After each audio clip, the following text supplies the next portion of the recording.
Hey, this is MassX with a new Eminence and Shadow Master of Garden video. And yes, as you can see in the background, we have our second event character. What can I say?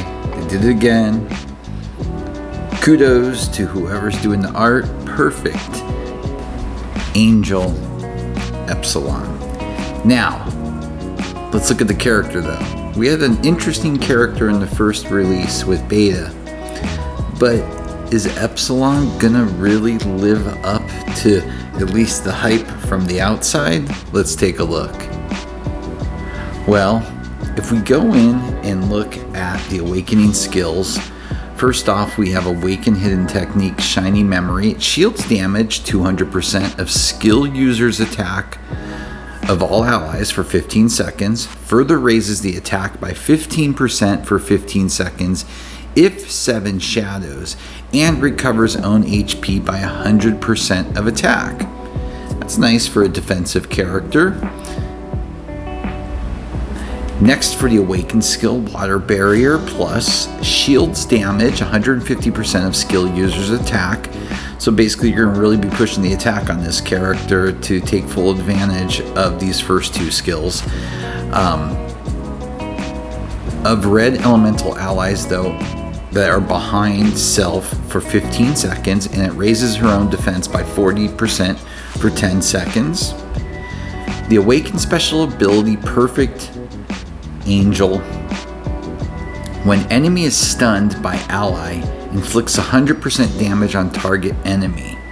Interesting. So that basically pays right into Beta because she's constantly stunning. You could also use the other Beta that stuns also, who's also red.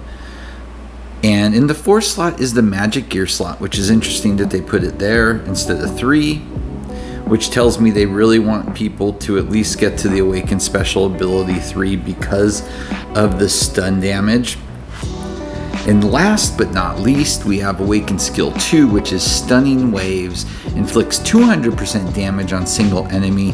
Further inflicts stun for 3 seconds. And remind you, the damage from her for stuns only works on allies' stuns, not on her own, if I'm not mistaken. Yeah, by ally. So this character by itself isn't all that great. It's self-reliant on having characters that stun. Luckily in red we have 2 very capable characters that can stun, so that does get interesting, but she's a tank, and that's where I have an issue with this. One of the best tanks in the game is Driven to Excellence Rose, especially when she's comboed properly with Lambda. The 2 of them are an absolute freaking disgusting duo when it comes to tank support, as well as some DPS coming out of Rose because of what Lambda can do. Now, this does get interesting though with some interesting builds, because, and I will test this and I'll get back to you guys because I've actually already started working on it. Using Lambda, using Rose, using second member Beta, using Ocean Temptation Beta, and of course using Perfect Angel Epsilon. Because now you have a massively strong front line with 2 tanks, you have 2 characters that stun, and you have, of course, Lambda doing her deed to give DPS and assistance to Rose, plus you're getting damage from Epsilon on the stuns, as well as both Betas can do pretty good damage. Very interesting concept that I am going to try out. This came to me because, and I'll put this in the background while I finish up the video, when I was pulling, I just wanted to get a copy of Epsilon. I wouldn't recommend pulling for her. I don't think she's that great and she's too self-reliant. Well, out of 4 pulls or 3 pulls, I pulled 4 of the Epsilon. So Well, why not now? So I'm going to finish building her up. I've already got her equipment to rank 8. So with the increase right now in normal drops, hopefully I can get her to 10. And I want to see how that does. An absolutely control-based tank team. If anything, it's going to be annoying as crap to people, but for fun, why not? I'll circle back around with you guys about it. Our update notice for tonight just had, of course, the select summons for Perfect Angel Epsilon, like we talked about.